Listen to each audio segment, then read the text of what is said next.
Naniniwala akong isusulong ng ABS-CBN ang wastong kalusugan ng mga Pilipino. Ang mas pinagkakatiwalaan ng mas maraming Pilipino. ABS-CBN News and Current Affairs.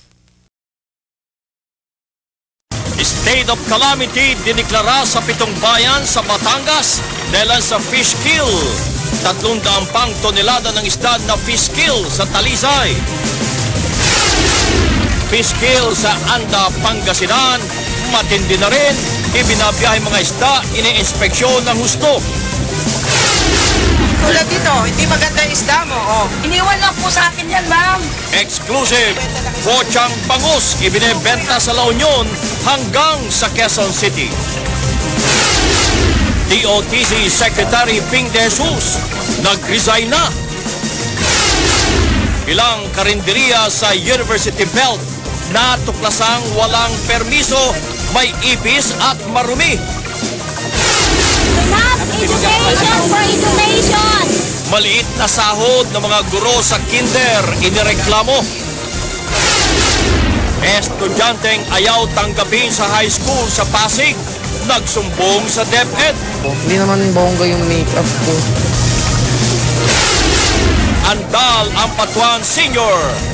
Not guilty ang sagot ng basa ng sakdal sa Maguindanao Massacre.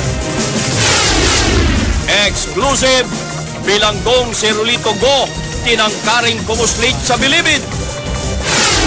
That is 10th rebound. Miami Heat, pinataob ang Dallas Mavericks sa Game 1 ng NBA Finals. Giving Miami multiple possessions. Basta't alam ko na, is it true? Mark Hill, masamang loob sa ex-boyfriend ng anak na si Andy Eigenman.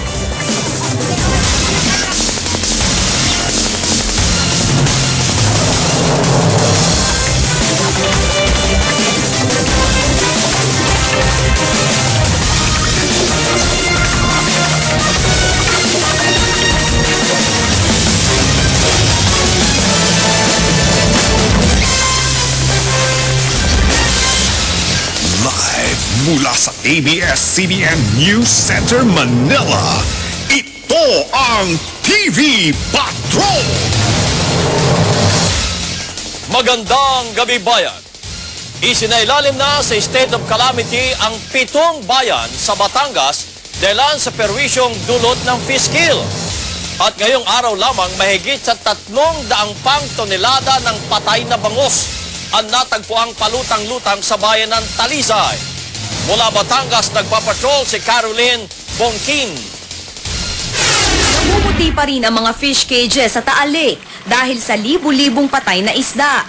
Sa Talisay, Batangas, nadagdagan pa ng 320 tonelada ang isdang namatay ngayong araw. Sa kabuuan, umabot na sa 141.2 milyong piso ang lupa.